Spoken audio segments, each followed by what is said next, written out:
Welcome to Destination Marriage, a podcast about successfully navigating the winding roads of marriage. Whether you're wanting to get married, newlyweds, or have been married for years, we want to share with you how we have navigated those winding roads over the past 20 years in our marriage. Join us on this journey as we talk about real-life experiences in marriage and what we have learned along the way. We discuss love, travel, kids, friendships, and much more, all from the perspective of our lives together. Happiness, love, grace, passion are things we all strive for in marriage, and we invite you to take this journey with us. Welcome to Destination Marriage. Welcome to episode 55 of Destination Marriage. I'm Jackie. And I'm Tommy. And we are thrilled to have you join us on this journey today.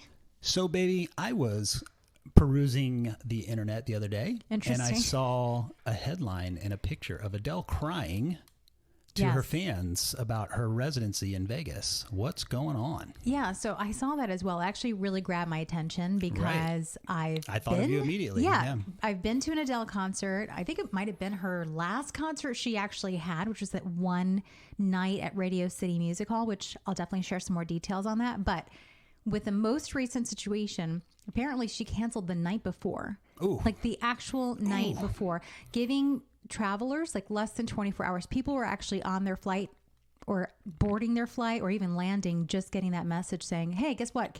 Canceled. Because like opening night's like the big deal. Although the residencies go for like a whole year or something, right? Like it'll be like 3 nights a week or something, but still the opening night's like the opening night. And this first few, first few concerts, the tickets were going for, and it's starting at $85, which I'm sure a few people got the $85 tickets. Those are probably not the best, but there were people that actually spent up to $30,000 on a ticket. That's absurd. Because they were buying them from people who were reselling them online, other, channels that they were going through to get those tickets. That's not including their flight and their hotel stay. So what they're saying now is obviously tons of people are angry. You think? Social media is blowing up. Was she crying because she really felt bad, or because it was like a pity party on me? She said she was, in her words, gutted, that she had to cancel. And I think it had to do with, or what she's saying, people are speculating, but what she's saying, allegedly, most of the people that are working at the concert venue, on the concert, things that needed to be delivered were heavily impacted by the new COVID, or Omicron. So people were not able to come into work. Things that were supposed to be delivered 3 days before. That's what people are questioning. Did you really not know this? Like, it's easy. The just night before, blame it on COVID. Like, all this other stuff going on. Well, that was the complaint. Hey, couldn't you have canceled like a week ago? Maybe then I would have been able to make arrangements with, Southwest, American Airlines, whatever, and make my cancellations, or my adjustments, especially with my hotel, so I can get that money back. So people ended up in Vegas, spent all this money. And, I read if articles. They're going to that concert, like they planned the trip around going to that concert. Exactly. Right. People who took off work had to get babysitters. It's not your local Vegas, these are townies that are going to Adele. Yeah. So a lot of people, so a lot of people, basically went to Vegas, not to gamble, but to go see Adele. Did they get their money? Oh, if it's a reseller, there's no way they got their money back. No, they didn't get their money back. What they're saying, and this obviously we'll find out if they follow through. What they're telling ticket holders is to hold on to the ticket, and that they will make them whole somehow. Basically, once they come back, whether that's 6 months from now, or they're saying maybe by summertime, spring, summer, she'll be able to return, that they will honor those tickets. Well, we'll see. So they'll have to hold on to them, and then I guess they'll have to go through some type of system to reschedule. But then guess what? They're going to have to book their travel all over again. Yeah. So that's money lost. I think a lot of people are going to probably resell those tickets that they have that already lost the money on the trip. Yeah. If they can't make it back out there. Well, these residencies are crazy. I don't even know what she was probably getting paid. Oh gosh! I was reading something the other day saying that people are actually that are there saying they're going to show up no matter what, and I'm like, what are they going to do? Like scream and yell, "We want Adele"? I don't know. I had no idea. I was in Vegas for a conference at Caesars when Celine was doing her her residency, and I had no idea of what a residency was. Yeah, because I always thought of Vegas as like where performers go to die, right? They would just like that would be their last stop before they completely retire. Not anymore. It's a nice deal. Yeah. all of them, right? They're in their prime, making $100 million a year in a residency. Would anybody give us a residency just to sit there and do the podcast? You know, like we'd cancel the night before. People would be outraged. I will gladly sign up for that too. We can even be behind like a plexiglass where people can just watch us and, you know, record our podcast just for podcast episodes. Exciting. Yeah, we're that interesting. So, yeah, when I saw the picture and I saw the headline, I didn't read it. Hey, at least we would show up though. Okay. But we would. We would show up. Yep. COVID or none. I mean. Which is ironic because our last episode was about COVID. Yeah. So, when I saw the headline, I thought of you because you got to go to see Adele with your bestie. Yeah. Oh my gosh, I just used that word. Wow. You've been around us. I'm sorry for all the men. I apologize. For a very long time. I apologize to all the men out there that just heard me say that word. So yes, Mary and I actually, for you guys who listened to maybe one of our earlier episodes where I actually had recorded an episode with my best friend. Her name is Mary. And she won tickets through a radio station in New York City to go to Radio City Music Hall. And this was in 2015, so it's been a while. Mm-hmm. But Adele hadn't done a concert in the longest time. Mm-hmm. And she was just coming for one night only, Radio City Music Hall. It was going to be this huge to-do. And it's like star-studded. Yeah, it was like everybody was celebrities. there. I mean, this was insane. And the chances of us winning, honestly, I mean, like... I love the story where the usher, you didn't know anything about your tickets. You just had to go pick them up. Right. So Mary and I had to show up. We couldn't even pick up our ticket. We had to show up, get to Radio City Music Hall. Then we had to go to a certain desk and give them our name. And then an attendant came to get us to take us to our seats. So we had no idea where we were going to be seated. Mm-hmm. And I thought for sure, you know, you win tickets, you're going to be like in the corner, in the nosebleeds. Yeah. No, God was like, you know what, Mary and Jackie, I'm going to hook you guys up. And we started going down the aisle and the attendant just kept going. And Mary and I kept looking at each other like, oh my gosh, we were like schoolgirls and we were just laughing and we had the best time. Mm-hmm. And I kid you not, we had better seats than half the celebrities in the theater. I think Matthew McConaughey had a better seat, but still.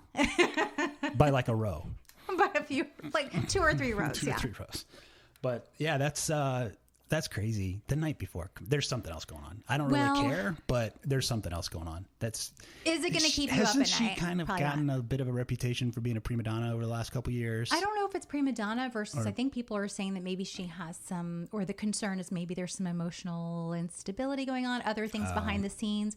In one of her videos, I think when she went live. I think she went on Instagram, but she did a live and apologizing. And there was a bruise on one of her arms. So people are saying, oh, is there something else going on in her life? I don't know. But to cancel last minute the night before, and I don't doubt that there are people that probably could not come to work because they're under the weather. It's January. That they either have the flu, COVID, strep, it's just the month where everyone's sick anyways. But you know what kind of revenue that brings in for Caesars too? I'm pretty sure they could have found backup if it was for AV. You know what I mean? Right.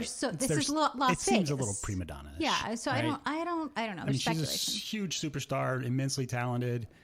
The night before, canceling the whole thing, that just smells of... People are disgruntled, for sure. Yeah. They are unhappy. Well, I'm glad you got to have an amazing trip. You didn't cancel that the night before. How pissed would you have been if that got canceled? I flew all the way up to New York. I mean, honestly, I still would have probably been fine because Mary and I would have had fun cleaning out her garage. Let's be real. But you can clean out my garage, Mary. When you come down, you can. But we had that experience. Yeah, it was awesome for free. So didn't spend $30,000 on a ticket. So, in very important other news. Oh yeah. So Aquaman and Denise Huxtable are getting a divorce.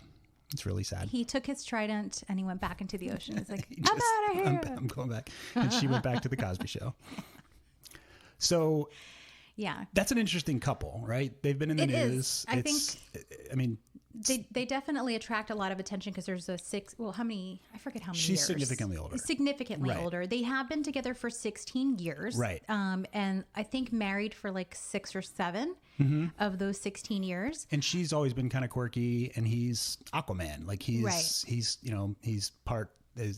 from Fiji or Samoa. He's kind of like his heritage is that. So I think he's Samoan. Yeah, like did you see his audition for Game of Thrones?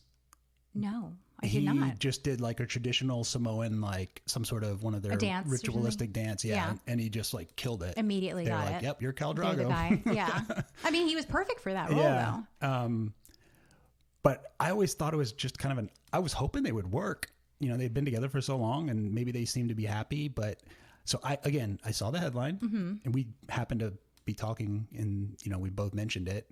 You read the whole article and actually read the statement and you have it for us. If anyone that has not read this, and I actually haven't heard it or read it at all. So I'm going to react live and I'm curious if this is like a Gwyneth Paltrow conscious decoupling.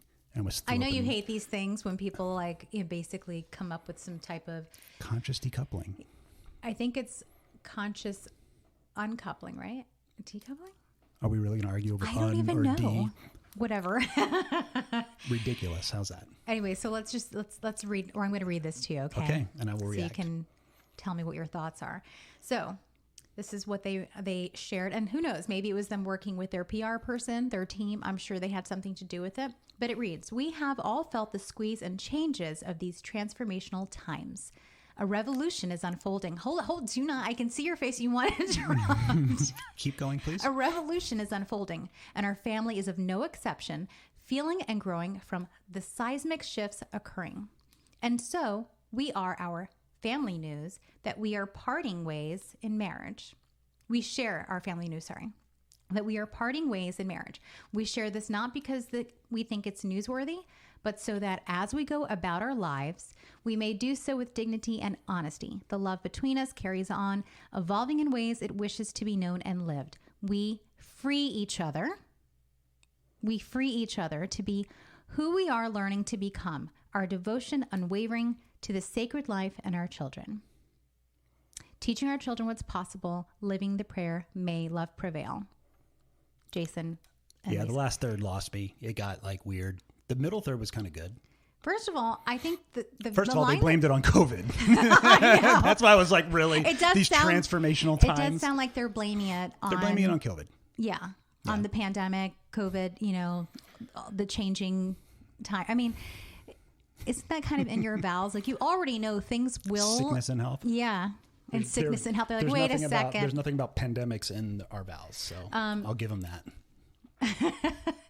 But I thought it was interesting where they say we free each other. To me, that's a little telling of we feel like she's out there a little like bit, right? We're trapped, you know? But I mean, doesn't that sound like they feel like they're chained, you know, in like, some type of... Like it's almost like we free each other as like they're both gifting that to one another to go sleep with other people. Like, what are they freeing each... I mean, it's... I don't know. I did hear, okay, so, you know, obviously I wanted to dig a little bit deeper and trying to find out, you know, what is really behind the curtain here, what's really going on. Mm-hmm. And of course, you know, this is also, you know, everything on the internet's real. So obviously there has to be truth to this, but apparently because his career has really taken off since Game of Thrones, which we were talking about. Then Aquaman and all the Justice League stuff. Yeah, he's really blown up. She had her career, you know, she's much older than he is. So she's in a different stage. Right. She was, you know, a Cosby kid. And now that he is traveling all over the world and she's in a different stage of life, not the autumn years, but she's just kind of in a place where she wants to be home. She wants to be cooking. She doesn't really want to be going from one set to the next. So apparently... Which could apply to all sorts of different relationships, different versions of that, right? Most aren't movie stars, but if someone is traveling, if the husband's career is taken off and it's in business and he's traveling all over the world. I mean, that can put a lot of strain on a relationship. Yeah, you know, sometimes it's like, what is it? What's the saying about when the heart grows fonder? What is it? Absence makes the heart grow fonder. Right. Absence makes the heart grow fonder. Man. That's one saying. And then what's the other one? While the cat's away, the mouse will play. I mean, it could, you know what I mean? It could be one or the other, depending on the relationship. And I hope not. But let's be real. Like, I hope not either. I'm just saying this is a celebrity. He's Aquaman, and women probably throw themselves at him all the time. Period. One of the reasons that Why would you say that though? You're the one that you said cat and mouse and all that. You brought it up. No, I'm saying he's Aquaman. He's a good looking dude. What do you want me to say? Isn't he like the I am confident enough in myself to say that Jason Momoa is an attractive man. Of all the superheroes, though, I feel like that's the worst. Rank all of the superhero men's like. No, I mean, of all the superheroes you could be, don't you think Aquaman would be? He at least gave Aquaman some credibility. He's always like the butt of the jokes. He had like the green and yellow costume. He had the worst costume. he did Aquaman all right. Yeah. But he's Aquaman. Like, he's Khal Drogo. Like, yeah, no, you're right. He's pictured more without his shirt on than he is with a shirt on. So he's a good looking dude. He's worldwide, physically fit. I understand, like, a lot of the roles that he has goad played. Me into like saying no, what men I'm just saying. No, not at all. I'm just saying, as far as women go, there's tons of memes right now that came out literally the same within the past few days about like, you know, oh, are you saying I have a chance now? Like, now that people are hearing that he's available. So you're right. I mean, but honestly, the fact that they were together for so long and they seemed, albeit quirky, she's kind of quirky. They seem to be really attract there. They seem to be really into each other, and that was one of the things I appreciated about them. To see, I was hoping it would work. I never want to see a marriage fail. No, not at all. And in a marriage that's in the spotlight, that can prevail, whether it's because they're movie stars or because they're high, you know, they're high visibility in their community, whatever. Right. You know, you don't want those to fail. You need those relationships. Yeah, especially because there's more eyes. Yeah, but let's be honest. Like, most Hollywood relationships, I don't know what the statistics are. They seem to be a lot. Like, if both are actors, right, or actresses, whatever, it doesn't seem to be a real high success rate. Yeah, I think there's a lot of other pressures that people that's a different normally world. Don't deal with, that celebrities unfortunately have to experience. But, you know, I guess that's something that, you know, I think if you're going into that and you're already at that level of celebrity or stardom, you probably need to set certain, I don't know, what would you say? There's got to be a really strong commitment for both of them, on both parties, to protect the relationship and to honor that. That's hard, right?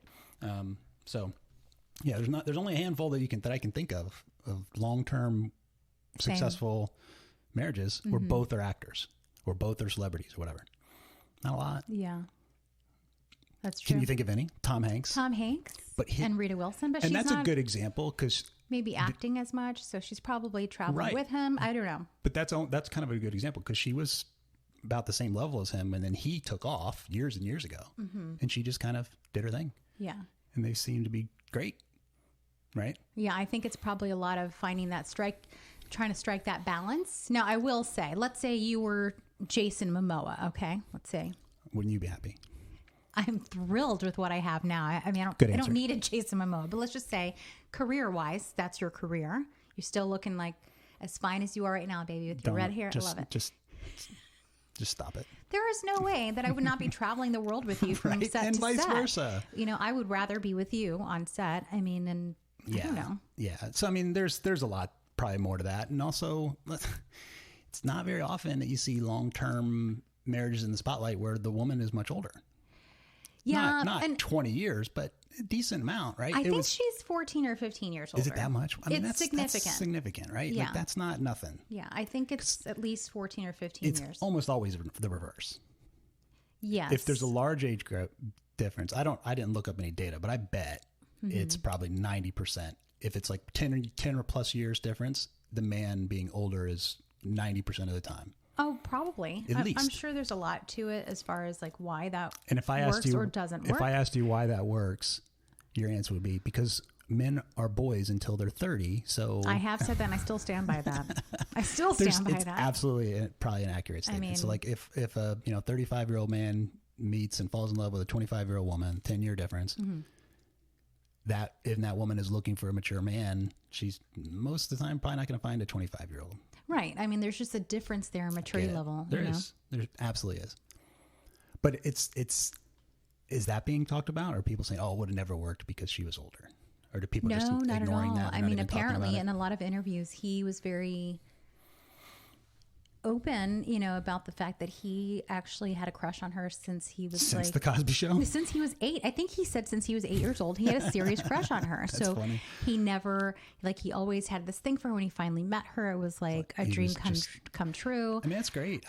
They seemed really passionate for one another. But I do think careers and the demands of a career, and then obviously not being in the same house or in the same location together, it's just not healthy for any relationship over time. Yeah, can maybe create some cracks in the foundation. It doesn't seem to be the case, but there are instances where, and it doesn't have to be a movie star, right? But where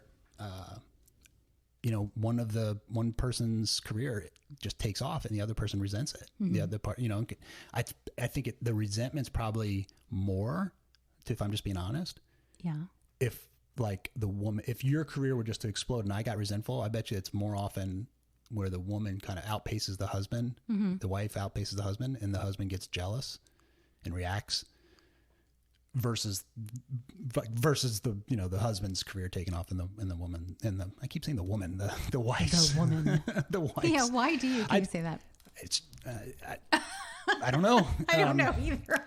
But I bet you it's more often a man, the husband getting jealous and feeling like his ego's getting a little bruised. Yeah. I don't, again, didn't look up any data. It's just my take. Yeah.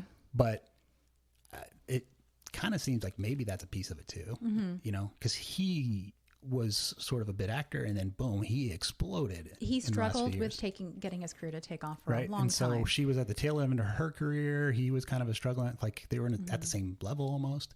Yeah. Although they were kind of like, she's on the decline, he's on the incline. They met at that one point. Who knows? Well, I don't know. I'm just like making up stuff now. But I think we agree to disagree. I think there's more to her being older than you do. I think there's more to it than. I think they want different things. I definitely think that's why I'm saying she's on a different page in her life and a different chapter. Nothing, and it doesn't even have anything to do with age because it does. Not necessarily. It doesn't mean like More once you hit not. a certain age, that's where you want to be. I'm telling you that even if I was at that age, I would still travel with you to every set. I wouldn't. No, I get it. That still wouldn't change in our relationship. I wouldn't want to be that far apart for that long period of time. When you're on a set and you're filming. Yeah, you're filming not for a week. They're gone for weeks on end or months. So I don't know. I just don't ever see that being a desire of mine to say, you know what, I would rather stay home and make soup and you go to Paris. Bye. I just and take your shirt off in front of everybody. No way. That wasn't really our topic for today, was it? No, but we were really into that one. So I am disappointed. When I see some of these other people that have been married for 2 years and celebrities, I'm like, whatever. Like, it's not even, I don't want, like I said, I don't want any marriage to end. But it's like, oh, not surprised, right? But like that one kind of caught my attention because they had been together for a long time. And I wanted them to work out just for this. Just and they have kids too. Yeah, they have like children. the whole thing is just, it sucks. But I figured it was going to be some quirky release statement based on. Yeah, when I read it, I was like, oh my gosh, Tommy, it's just. That wasn't as bad as I thought it was going to be. It was pretty sweet through the middle, and then the end got kind of. Like, but it sounds too, out there. I know. I just feel like. No thanks. I don't know. I feel like people are trying to compete with how are we going to communicate? What are we going to label it as? Everyone's trying to kind of top the other with, how they're exiting out of a relationship. It just seems. They were fairly private, though. They didn't put their whole lives out there too much. No, they were pretty private outside of, when they did just a regular interview. But moving on. The real topic for today was actually to talk about our annual planning trip that we just got back from a couple weeks ago at this point. We've been really busy over the last couple weeks. And, for our listeners that are newer to the podcast, we definitely would encourage you to go back to, I think, episode 2 and where we really spent the whole episode talking about what we do for our annual planning trip. We have kind of some structure around how far we'll travel, how many days. It's always somewhere we drive. There's a lot of kind of logistics that we want to, we try to stay within like a 2-hour radius and find like a, a bigger space, not just a hotel room. So we've done Williamsburg, we've done Nag's Head, we've just gone everywhere, all around. And this year we went up to Irvington, Virginia, which we had gone to a beautiful little bed and breakfast up there, Hope and Glory Inn, a few years ago, just for kind of a weekend getaway. And this year you found a really cool little Airbnb. We had the whole house. Yeah. And actually, if you guys are interested and if you DM us on Instagram, I'll send you the link so you can rent out the cabin. But yeah, I found this really, really cool spot in Irvington. And actually, I will say, we always do our annual planning in January because it's the beginning of the year. We want to really want to kick off the year with a really great plan, kind of looking back at where we were last year in terms of, income and, you know, what our plans are for travel ahead, what we want to change or work on when it comes to health, the house, you name it. We map out. Yeah. So we always go through our budget. I've got a big, like a 7 or 8 tab spreadsheet. Jackie loves spreadsheets. You know what? I will say, I'm not great with spreadsheets, but I actually love and I appreciate the fact that you are you're good when it comes to a spreadsheet. I mean, I think you used to do pie charts though back in the day. You've kind of scaled back from that. Pie charts? I never did a pie chart for our annual planning. You did a pie chart one time to show how much I was spending at Starbucks. I kid you not. I remember this. You lie. I might have done that. But yeah, so I mean, but we map out our income. You know, we both have variable income because of commissions and sales. So we have to try to be, we have to be really diligent about that, plan and budget out ahead. And we try to plan all of our trips and all of our, expenditures for the house, things that, we try to contingency, and we just go through it all. And then, so what I thought we could do, and we talked about a little about this, is so this year, or this episode, when we talk about our annual planning, real quick about Arlington. It's a great, sleepy little town that's on, it's called the Northern Neck of Virginia, where there's, I think it's the Rappahannock River. There's a bunch of tributaries. So it's cool. It's old. It's in the spring and summer, great oysters. And you can ride your bikes You can ride your bikes everywhere. It's really cool. They got good little restaurants. There's a vineyard. It's only a couple hours from like the Hampton Roads Market, but highly recommend anyone to go up there. Yeah, it's really cute. Now, honestly, if it hadn't been so cold, it got really cold. We would have brought our bikes and that was the plan. We did that last time, and that was really nice. So, we do this every year, and we've made it a tradition, and we look forward to it. It's a time to just relax, spend time together. We've been doing that for 20 years now. I think 20, is it 20 or 21? We started it when we lived at our dinner table. Yes. That was our annual planning. Hey, it starts small. That's where it originally started. It wasn't quite as glamorous as it is now. But yeah, I mean, that's when we started doing that. But we're intentional about going to a place where we can plug into each other with no distractions. It's not, we never go to a touristy spot. It's always somewhere where, and first week in January is like about as low of energy time of year at a place. So it's always, we can find really good deals. You're like the queen of Airbnb. If anybody really wants some tips on how to leverage Airbnb, reach out to Jackie. She's awesome. You did it for Sedona. I did find that house in Sedona was amazing. The boys keep talking about it. Yeah, that was a very cool house. I mean, the trade-off is you have to, do some of your own shopping, grocery shopping and stuff, but who cares when you get a 3-bedroom, 4-bedroom house instead of, 2, with 4 of us, we have to get 2 rooms. Yeah. If we were to go to a hotel. So anyways, so this year, in this episode rather, we want to kind of focus a little bit more like what have we learned over the last few years? What's changed? What are we doing better with our annual planning? Yeah. And then kind of maybe areas of improvement, things we could maybe look back and say, oh man, we should be doing this more or something like that. So what are your thoughts, babe? How has this evolved in your mind, and how would that be kind of, I guess, relevant for the people listening? Well, I think to our benefit, because we have been married for such a long time, we really understand and we recognize each other's strengths. So I think our strengths, we know what we bring to the table with annual planning. Like, I know I'm not going to be the person putting together the spreadsheet. That's not happening. You don't want me to do that.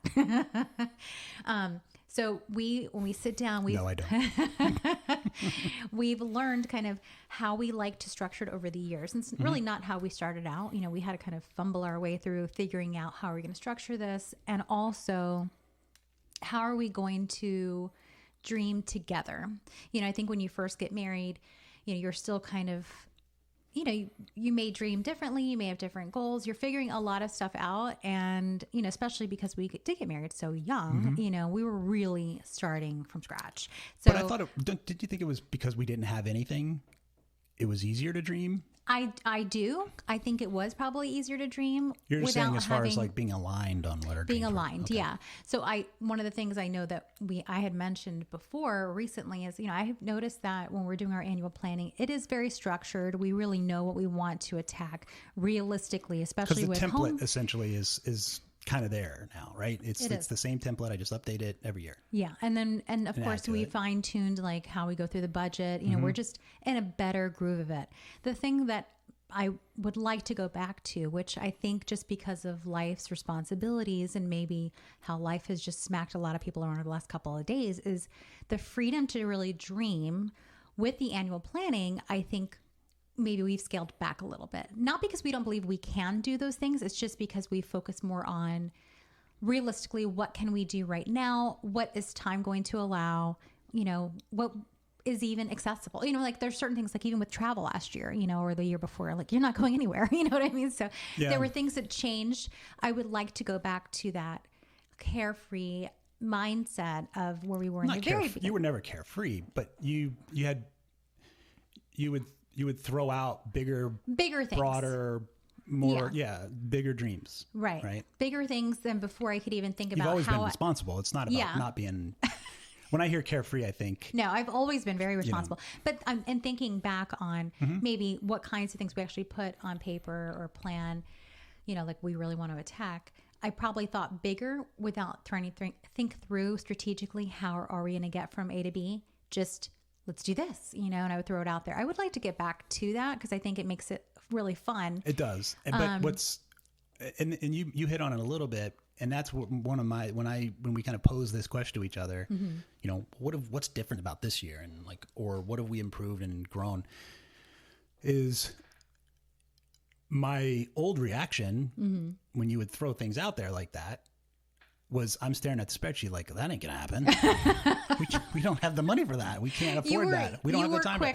You were quick to bring me down to reality and to earth. So I think I don't think it's you've stopped dreaming. It is this last 2 years, this year versus the last 2 years, we got back to more like a little bit of dreaming and a little bit of vision versus we're stuck in the middle of this again. Yeah, and there was like everything was just so chaotic, turned upside down. Jobs changes. We were in the upside down. Oh, that's right. That's coming back. That's what it felt like. Oh, Ozark's back. We got to start watching that again. Oh yeah, I did see that. So I think that when it comes to discussing budget, we've definitely kind of, I think both of us have sort of met each other on that. We've matured on that. We've matured together on that. So like those conversations aren't challenging anymore. No, not at all. And I think that's a maturity that we've both grown. You've grown maybe to be more recognize the cost of things instead of just dreaming it and throwing it out there. And I've recognized that like you're absolutely logical about money and you know what you're talking about. And so I can just say, here's how much that's going to cost. And then we have a better discussion about it. And you're like, yeah, that's stupid. Or why would, no, we don't. Okay. We can't do that. Yeah. Versus I was scared in the past, you know, I was like, am I being cheap or is she being unrealistic? You know, so now we just have much better conversation. So it's smoother. It's a smoother discussion. We still debate things. Well, we still do. And I think, but a lot of it also has to do with especially myself, I've grown in my career. I'm in a different place. So just kind of, you know, bringing just something else to the table as far as understanding on my end, just kind of the finances and how to get to that point. It's just different. I think when you're in sales, you know, I mean, some of what I do is obviously going to be different versus if I were salaried, you know, I mean, like I have some flexibility there. But I am very responsible when it comes to, I think I am. I mean, you can tell me no, but I think I'm pretty responsible when it comes to finances. But I do have a better handle on it. But where I had to learn Jackie and to learn you was you could equally dream big, throw stuff out there, and at the exact same time be thinking, well, here's how much money we have. We can't buy that. Can't do this. I need, you know, I got to save money here. I got to do, you know, it's not all spend. You know, vision, dreams, we're going to do this, we're going to do that. It's both at the same time. Yeah. And so I had to learn that about you. And, you know, so it's just part of growth in a marriage, right? One of the more tactical things that we did change, we talked about this a little bit. What's that? And I sort of started doing this last year. So one of the kind of topics that we spend a lot of time on is, okay, you know, our house is 15, 16 years. Oh gosh, it's like 18 years old now, right? I think so, like yeah. more and more things getting are close just to 20 years. just need to be replaced, or, you know, projects to kind of upgrade, painting, carpet, just normal wear and tear stuff. Yeah. Right. And then, of course, you know, at the wrong time, the AC will go out, or, you know, the water heater will rust again. So, but we started, we've sort of evolved, and we were kind of discussing is like, is this just us being like boring, or just being wiser in planning? When we plan out all these projects and all these things we want to do, I said, why don't we be more realistic? Like, this is a laundry list of stuff that could be overwhelming, and we may not get anything done, or it's not all anywhere near what we want to get. How about like in the allotted time that we have in any given day, week, month, year, here's what we can realistically do. That would be way too expensive. Let's punt that. And we've really, I think each time we come out of this over the last 2 years, it's really been much more precise. Can I just say, hold on, sorry. You just threw out a sports term. Everybody understood what I said. I understand it. I just want to say, I and if you didn't, I'm sorry. I know. I like it. Jackie likes to make fun of me for my. I don't. I just love. Is that an analogy? Euphemism? What is that? What is that? I don't know. It's not a euphemism. I don't even know. It's a Tommyism. There we go. Yeah, I invented punt that. We're gonna punt that to next year. Anyways, so. And that was another one, maybe I think in the past I was a little scared to have that conversation with you, because you were, you know, let's do this, let's do that. And I didn't want to be like Scrooge, you know, but now I'm also more confident and be like, nope, I ain't doing that this year. There's no way I get to that this year. Yeah. You know, just being realistic about our time and but I think overall the improvement's been, we can lay out all of our kind of time commitments that we know of, and time together, time with the family, time with our extended family, time with friends, and balance those against projects and travel, and just have a really kind of holistic day, you know, or 2 days that we do it. We always do it over 2 days, and just, it's such a fantastic, we look forward to it every year. We really do. And because it does set the tone, I think, of how we're going to go into the year together. I mean, and I've already felt that. Yeah, I've already felt that with stuff that we're planning, things that we're doing. Yeah, it's great. And we do kind of go through, it's not even like you shoot me down with, you know, we're going to punt. I mean, you don't say it aggressively. That, I think it's hilarious to say it that way, but we do go through it to see, okay, what's the level of importance on, you know, home projects, mostly home projects, because trips are always going to, if it's X dollars or this time, that's easier to kind of plan for. But, and I think we both understand travel as far as we can map out costs, we can map out the time that that it would take, and boom, that's it. It's done. Right? But like, I think that, and I think, you know, let's be honest, like most of the bigger home project I'm doing, right? And so I can sort of map that project out in my head, cost wise, time wise, effort wise, where you're like, can you go do that? I want this and I want this. Can you do that? And I'm like, oh, no. Now I'm just like, babe, no, there's no way I could get that done. I mean, if we don't have time, you know. Time is like, which is a huge piece of it. Piece of anything, right? Yeah. So I think we're just continuing to grow. And this is just another example, I think, where we've, and it's not just been a smooth growth, mature process with no bumps along the way, or every single year, or fights, or, you know, arguments or disagreements. And, you know, we've learned to show each other grace, and to, we've definitely had some disagreements with annual planning before. They've gotten a little feisty. I mean, not anytime recent, but I'm just saying, like, over the years, like I think it's been 20. Well, yeah, I mean, 20. And so anybody that, if you're going to start doing that, if you're younger in marriage, like learn from us, right? Like, sometimes healthy disagreement's not a bad thing either. Yeah. Because if sometimes that's the way to get out what the real issue is. If it's not just about, if it's not about like the money or the time, but the reality is, like, if we're arguing and come to find out you feel like I'm squashing your dreams. Yeah. Like, that's the bigger deal than, well, we don't have that money right this moment. Right. That's important, but you feeling like I'm crushing your dreams is going to have a lot worse impact on the marriage. Yeah. Than, well, we didn't have enough money for that trip that year. Right. Right. So that's just a random example, but you have to be conscious about, like anything in a marriage, working at it. And I think that's the big thing we've really sort of evolved and matured through the process. I love it. I love our annual planning trip. I do too. And I actually think that it's a good practice for any marriage, like to work together as a team. Like it absolutely is. It really, really is, because you're working together as a team and you don't even realize it, but you're working together as a team in different areas of your life by looking down, like the home, our finances, our dreams as far as travel. Maybe they're planning on having children. I mean, obviously these things change different stages of life, but this is a really good teamwork type of practice. And I think it's a really great way to start out the year. And the other thing is, even if you're listening to this and you're midway through the year, who cares? If this is June and you're halfway through the year, it's not too late to go ahead and plan out the rest of your year. I just think it's a really important thing. We just do it on the calendar year because it makes sense. It's the best time right after the holidays. All right, let's sit down. We already know it's like kind of the thing that we're looking forward to after we've poured all of our energy into like Christmas and Thanksgiving, just to take a breather and say, okay, where are we? Where do we want to be together? Yeah. What's our vision for the year? That's the big thing. I think this year we really focused on vision, bigger, not just like pie in the sky stuff, but like moving forward. I mean, of course you look back to see where we're at, but not looking back like,